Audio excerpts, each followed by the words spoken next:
DC The Voice, Alabama Prisoner Profiles. What's going on with y'all, man? I appreciate y'all. Make sure y'all continue to like, subscribe, share the content so we can get this message out there about what's going on in the Alabama Department of Corrections. Look, housekeeping, right?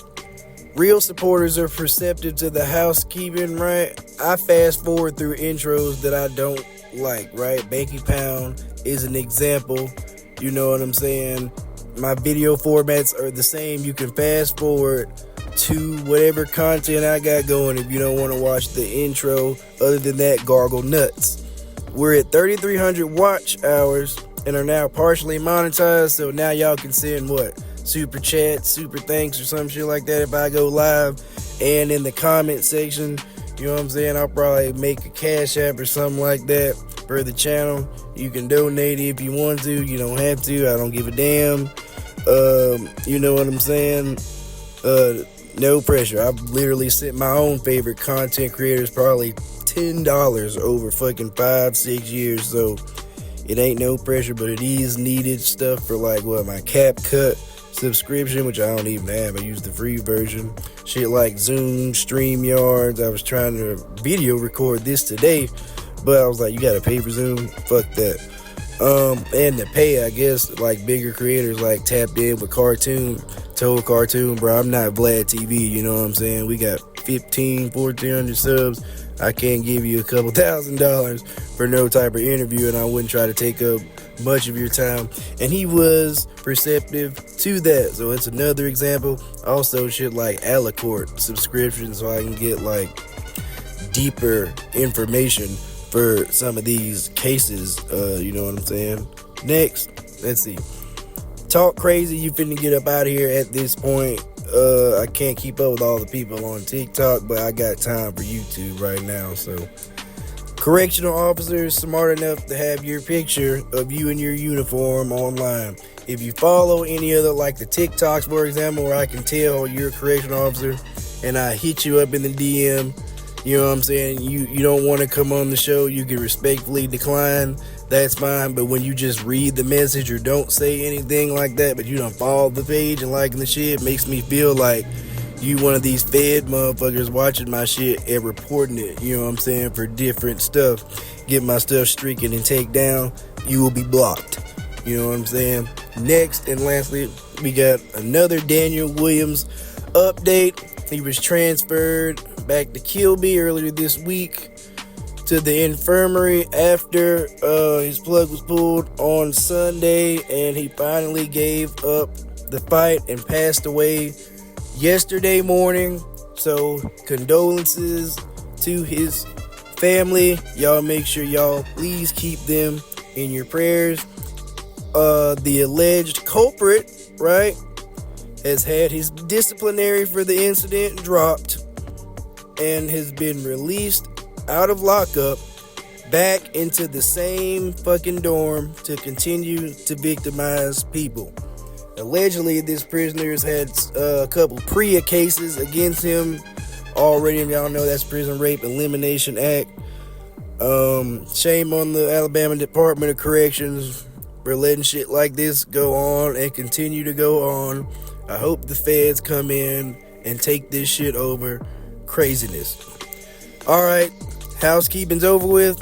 So today, we getting into this interview. I'm bringing another Southern Brotherhood member who reached out that messes with the content, you know what I'm saying? And I really like bro's story. I think y'all are gonna like it. I talked to bro for a long time, so I'm gonna have to split this up into a couple parts. This is part one. I hope y'all enjoy it. So, without further ado, we got Ethan Castleberry, aka Lac. So Alabama gets wild, but that's because, man, there ain't a whole lot of there's not a whole lot of politicking no more. All that has kind of gone out the window. It's just kind of like a dog-eat-dog world now. Like a free-for-all, you think? Yeah, kind of. I just talked to Jay Bird earlier today and did one with him. And he knows me. You know Jay Bird? Yeah. If you would. Fuck. Yeah, we're actually, he's back up in North Alabama now, but yeah, I got pictures with me and Jay Bird. Damn. on the streets. Yeah, he's been pretty damn cool. 3 months. Yeah, he's a good bro. He was actually around when I first started coming around. I'm only 28. Oh, and you're like 2 years younger than me. Yeah, so like when I got out of prison and started coming around, I hit up some of the bros and whatnot. Me and Jay Bird, man, we actually lived maybe about 10 minutes down the road from each other. Mm-hmm. So I used to see him all the time. Then I went back to prison on a DUI and a possession case, and I hadn't seen him since I got back out. He had already moved. If you had like a name or a nickname that you went by? Yeah, I got a couple nicknames, man, just from certain partners gave me. My most prominent one that I go by is Lac, like LAC, and it stands for Little AC. My dad, he's in prison, and he's a bro. Yeah, his name's Adam Castleberry, and so like when I hit the back gate of Kilby, he's up there in the ranks or whatever. He kind of set a name for himself, and so he was in permanent party and in like G dorm and H dorm while I was there, and what does permanent party mean for the audience? Yeah, permanent party. So Kilby is a transfer camp. That's processing. That's where. Yeah, that's like when you come to DOC, that's where you go first before you go to your main camp. Okay. And then you can get a job while you're there and shit like that, and you can get moved to the permanent party side, which means you're going to be there for a little while. Mm-hmm. And so people were coming up to me, and he was hard checking me, a couple times. I'd be walking the yard, and they'd be like, "Hey, you little AC?" I'm like, "Yeah, I'll come catch his fade." And so, I but it wasn't on no like bad type shit. He just wanted to make sure I was gonna go. What did your dad say when you first got there and he saw you? Like, "God damn it, boy, you fucked up." Yeah, he sat me down and talked. One thing he did is he sat down. He told me, "So I understand, son, why you do the things you do. I had never been a prime example of a father." He said, "But when you're in here, you need to carry yourself and conduct yourself as a man, and don't tolerate no disrespect," because he knew I wasn't always going to be at that camp with him. Yeah. He knew that I was going to get shipped out, and I'd probably be level 4 or something like that, and go to some fucked up camp. After I went to classification, and I got classed up, I got maxed out, and so I got my list of approved institutions, and I had on there like Elmore, Bibb County. I had every level 4. Then I had William E. Donaldson, St. Clair, Holman, and Limestone on there too, which is level 6. You're in all the worst places. You're the worst. Mm-hmm. And my first camp was William E. Donaldson, was West Jefferson in Bessemer, Alabama. So what did you first come down for, and what year was it? Well, my first time I went down on a youthful offender on some gun charges. I was on juvenile probation, and I violated it, but I was 18, so I couldn't. I wasn't going to be housed in a juvenile facility. So you heard of people having like 2 AIS numbers? I got a 29 number, and then I have a 32 number when I call my adult charge. When I got out on my youthful offender or whatever, it shows my conviction or my arrest for robbery first, but it doesn't show my conviction. Me pleading out to it because I pled out to a youthful offender, and I got 3 years for it with no good time. And that's what I went down. Like when you hit the gate, mm-hmm. You're like 18, 17? Yeah, I was 18. Okay. And, baby-faced man, couldn't hardly grow a beard. So, I had people trying me left and right, especially when I got to West Jefferson. And that's where I came on at. I came on at West Jefferson. And so you said they were doing were these like black inmates, white inmates doing the little some kids a mixture of both, man. My dad had good politics there, and I went down with some homeboys from like the same town as me, and so anyways, all my homeboys on the streets when I was growing up were all like 6-0 neighborhood crib, and GD 7-4, and you know, and I hung around in the hood, and like, so when I first went to prison, I came on Simon City at first, and when I got to West Jefferson, I was there with the Simon City named Solo, and Solo was talking about, hey, we got to pay dues to the GDs and shit, you know, to operate here, and just be honest with you, bro, I was like, I'm not paying dues to nobody. They're not Simon City, you know, whoop-de-whoop, whatever. And so, you know, I caught the six with them a couple times over that. And after a while, I just caught Solos kind of slaps down on his rag, and I ran up, snuck him, started piecing him.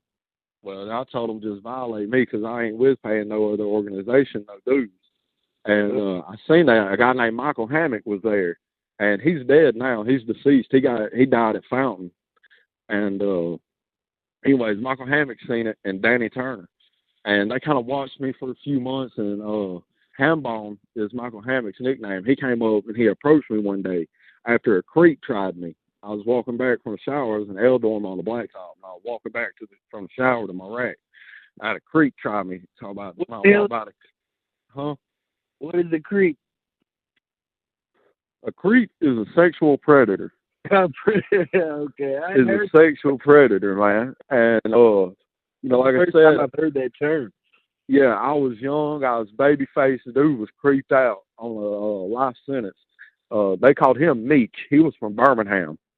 So I came walking by the cut, and when I came walking by the cut or whatever, he reached over and he like smacked me on my back right above my ass. I turned around. I said, "Hey, man," I said, "don't disrespect me, bro. I said, I ain't with no funny business."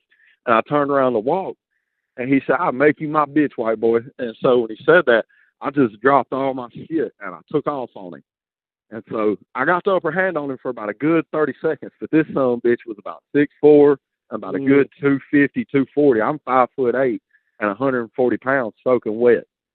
That motherfucker reached out, put them big ass hands on me, and took me to flight school. He gave me my pilot license. That shit, the damn wrestling and shit. Yeah, motherfucker dumped me on my head. Well, split my wig open, knocked me out. But older man, his name's Thurman. His name was Charles Thurman. He died in prison too. He had life without. Anyways, he was like Meech's cut mate or whatever. He pulled me out. He said, "No, you ain't gonna beat him up." He said he ain't gay or whatever. And Thurman respected that, man, because a lot of white dudes there were junked out and shit. And just to be honest, there weren't a lot of white dudes there that wasn't gay, that wasn't fucking out their ass, or that wasn't sucking dick. And I guess so he seen me as a young man or whatever. I wasn't gay when I went into prison. I wasn't about to be gay in prison. So, you know, he kind of respected that, I guess. And so the next day, he pulled up on me and he said, "Hey, man," he said, "I like how you got heart, whatever." He said, "Don't let these motherfuckers get you, man." And because I didn't get high at the time. I had never tried no hard drugs yet or no nothing like that, just smoking weed, juvenile shit. And anyways, he was like, you know, stay off the dope or whatever. He kind of took me under his wing and was kind of teaching me the ropes and shit like that. But, you know, he told me to stay solid. Well, Hambone had seen that shit. Well, he came up, him and Danny Turner approached me one day. Who are these people? Who's Hambone? All right, well, Hambone is a guy named Michael Hammock. He's from Gadsden, Alabama. He's dead now. Yeah, he died at Fountain Correctional Facility. Danny Turner died a few years ago from a drug overdose. And he was from Huntsville, or like Athens area, North Alabama. And so Hambone approached me and was like, "Hey, man, I like how you stood up for yourself." I didn't get a whole lot of money from home either. So, like, I was hustling, shit like that, learning how to cut hair, line up beards and shit like that, anything I could, you know, to get a pack of tops, whatever. And so he was like, "I like how you know you hustle and shit like that." He was like, "Your last name's Castleberry, ain't it?" I said, "Yeah." He said, "I know your daddy, Adam." I said, "Yeah, AC, that's my daddy or whatever." He asked me, he said, "Well, what do you think about the Brotherhood?" And I said, "Well, man, you know," I said, "I don't really know about it." You know, I was like, I done tried this organization shit once. It didn't really work out. You know, they was crumbed out at the camp or whatever. So can I just pause you real quick? Cause you going real goddamn, you going past Bill. So yeah, okay, I think I got the timeline straight. So yeah, you're at Donaldson, and I need a moment of silence for you hitting Donaldson, and that being your first camp at 18 years old. Jesus Christ, you know what I'm saying? And then boom, you want to pay dues to the GDs, get that. And what does catch the six mean? That means pretty much it's like we finna catch a fade because I'm going against a direct order saying I ain't paying no dues. You know what I mean? I'm fixing to step to six with you. So after all those altercations, you pretty much just dropped SCR. Yeah, I just dropped it. And now look, with that being said, now altercation, tussling, learn how to cut hair, we need getting all that shit. But like we can do more episodes. But then you're approached by a dude that knows your dad. And he's like, "What do you think about?" So were you exposed to any of this growing up? Like, how much was your dad in your life before that? Man, my dad was in prison all my life, in and out, in and out. He would be home 2-3 years, and then he'd be right back in prison. He's in prison right now. And he's at Ventures Correctional Facility. He's been back down since 2014. He don't get out till 2030. Mm. Yeah, and so, but yeah, they approached me, and you know, anyways, it's not to say not every Simon City there was like bad. It was just the majority of them because there wasn't no structure. You know what I mean? Motherfuckers getting out of where they'll call somebody home on a buddy system or, oh, he gets money, so I'm going to bring him on. And he ain't got no heart. He ain't got no backbone. You know, when shit hits the fan, he's going to tuck tail and run. And so, you know, I wasn't with that. Anyhow, you know, Handball approached me on that, and I said, you know, I'd met some bros growing up or whatever when my dad would come out of prison. They'd seen when he got home and shit, some bros from around the area or whatever. And anyways, you know, I told him, I said, I don't really know about it. He said, well, just hang out with me. You know, come to the shower hall with me, eat with me, work out with me, just spend time with me. We'll see what you think about it. So, anyways, say about a course over 3 months, I've been hanging out with him and Danny Turner, who were the only two bros claiming at West Jefferson at the time. So you're like low-key prospecting? Yeah, I'm like low-key prospecting, but yeah, I don't really know it. I hadn't really made up my mind yet. So about 3 months goes by, and Danny had got jumped or whatever, and I wrote it out with Danny. And what happened with that? If you can talk about that situation. Yeah, I can talk about that. Anyway, so Danny would like store some shit out here and there. You know what I mean? Like a 1 for 2, 3 for 5, shit like that on tops. Well, he had stored some shit out to a dude that he thought he was cool with. Dude was from Huntsville. And I didn't really fuck with dude. He was kind of weird. I never really hung out with him or nothing like that. They called him Fredo. Anyways, Fredo, he just gave me weird vibes, man. I think he was kind of creeped out himself. And I was young and looked good and weighed not that much at all, about 140 pounds. So I was staying clear of them. But anyways, Dane Turner like loaned him some shit out. So Dane Turner went to go collect, you know, his items that he owed.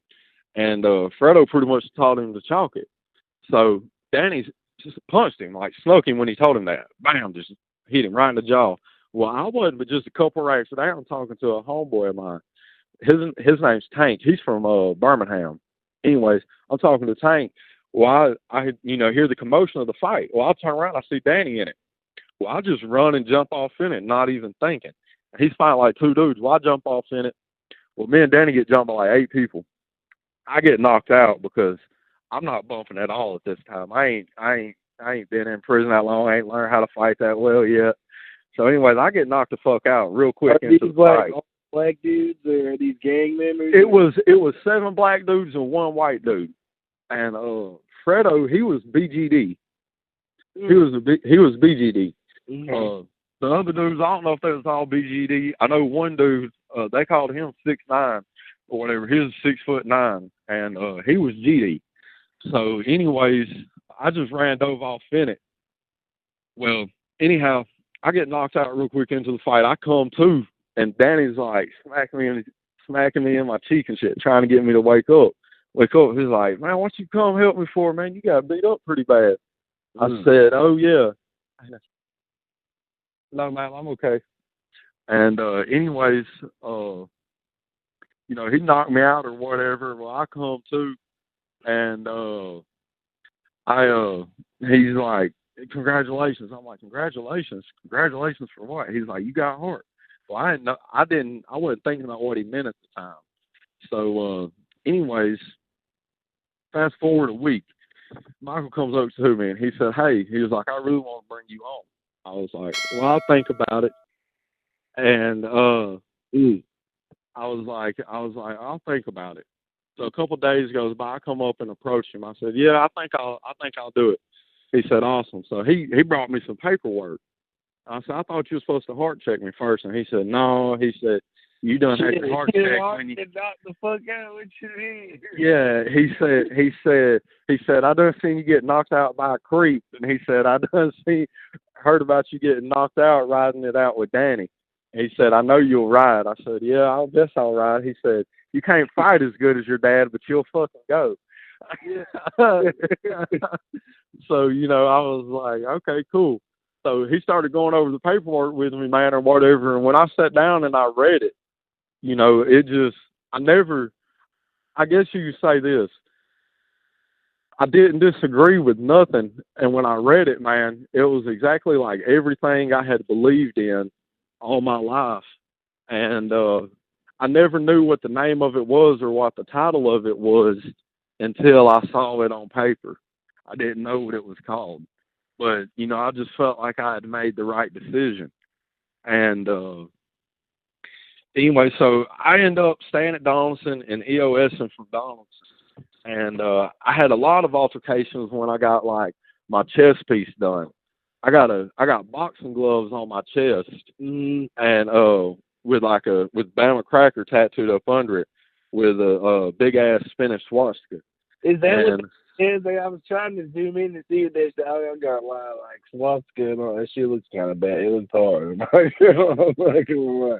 Oh, did you see the picture of mine? Hell yeah, I've been all through your page. I was like, damn, I hope he sends me some of these for the damn thumbnail, like, without the TikTok shit on the side, like. Yeah, I'll send you some pictures of my patchwork. My left arm from, like, my elbow down to my hand, even my fingers. I'm so 1423 hood on my fingers. I'm so Southern Brotherhood. And I got my patch and everything done at Limestone, but I got that swastika done with the 19 deuce and the gloves and the Bama Cracker and everything done at West Jefferson. So is that the first piece you get, like, showing allegiance to and then what's the reaction from the compound? Like, this was It wasn't like really, I guess you could say, like the first piece, like, showing allegiance or whatever, because it ain't like an actual, like, just the swastika itself, the bear swastika ain't an actual patch. You know what I mean? The 19 deuce in the gloves, stand for Southern Brotherhood. And so that was cool, but a lot of people tried it. So we used to have boxing matches at West Jefferson where we'd wrap our hands up in sheets and we'd box, and people would bet items and shit on it. And I had been doing that for about a year at this point, and I got pretty good at it. And I had a good, like, win-to-lose ratio. I'd only lost about, like, I don't know, maybe 4 fights out of about 20 or so, give or take, and 1 or 2 maybe. And so I wanted them boxing gloves on my chest done. And a dude drew them up, and it was a black dude that actually ran my chest piece. But a black dude was drawing and shit on paper and had these boxing gloves drawn up. And I was like, man, that shit is fire.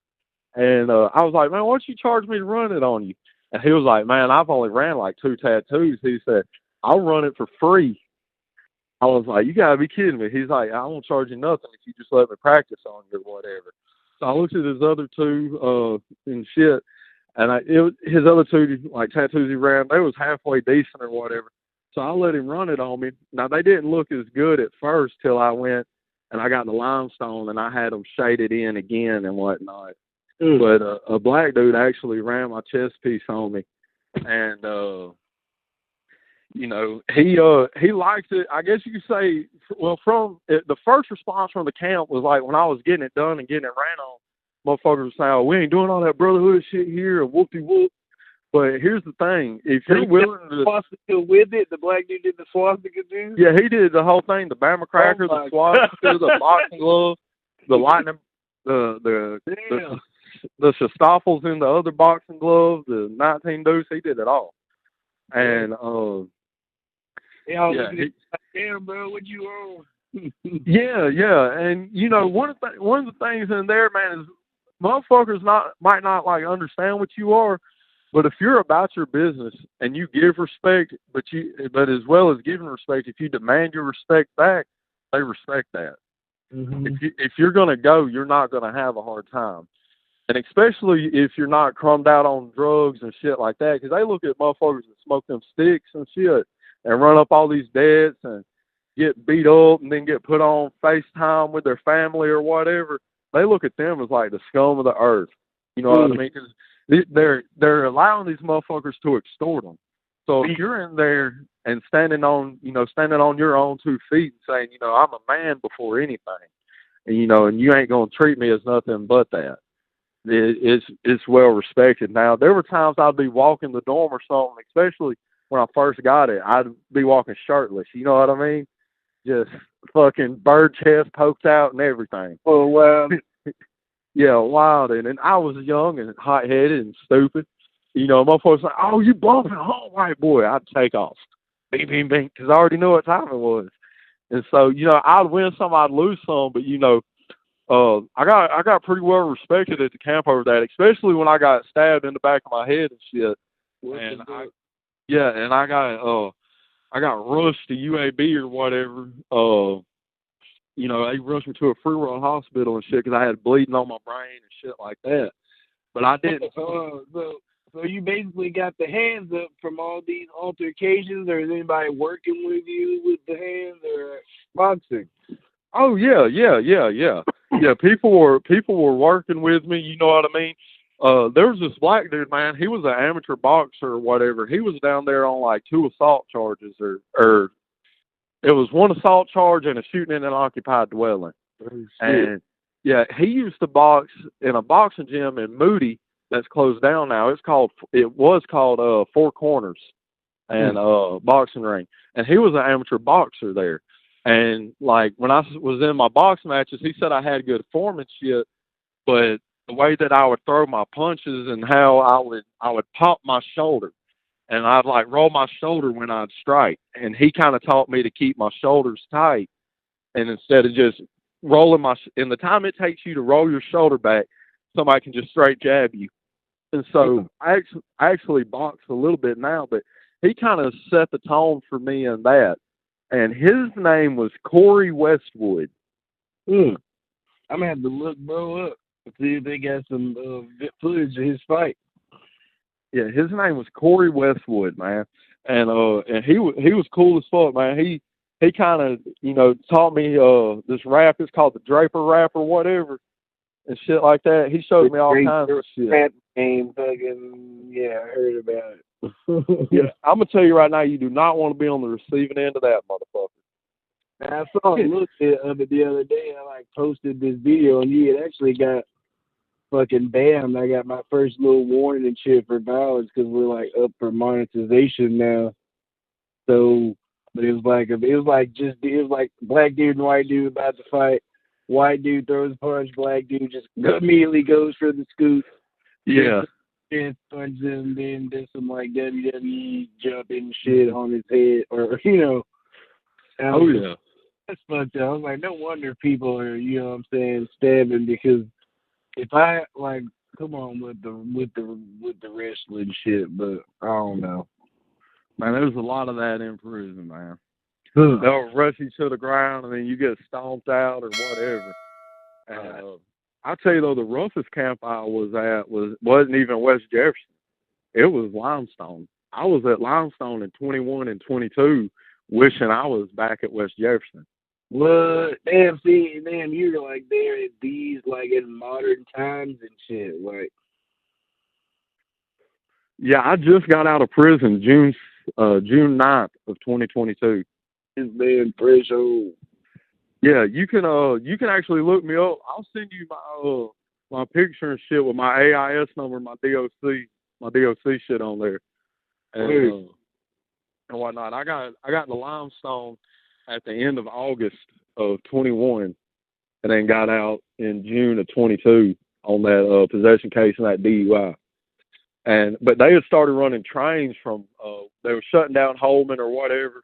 And so they started moving dudes from Holman and from St. Clair up there. And there's a couple dudes I was with at West Jefferson that were there and shit. And but told me that, yeah, Limestone, I don't know if this is true. They're like, man, there had been a stabbing here for 20 years, and then they brought all those people up here from Holman and St. Clair and fucking, you know what I'm saying, and just turned the shit upside down. That's exactly what happened. Man, shit hit the fan when they started doing that. And so there y'all have it, man. My boy Lac. Y'all let me know what y'all think about this in the comment section. Shout out to SBs and all other organizations and neutral people within the Alabama Department of Corrections. DC the voice, Alabama Prisoner Profiles, at the gate.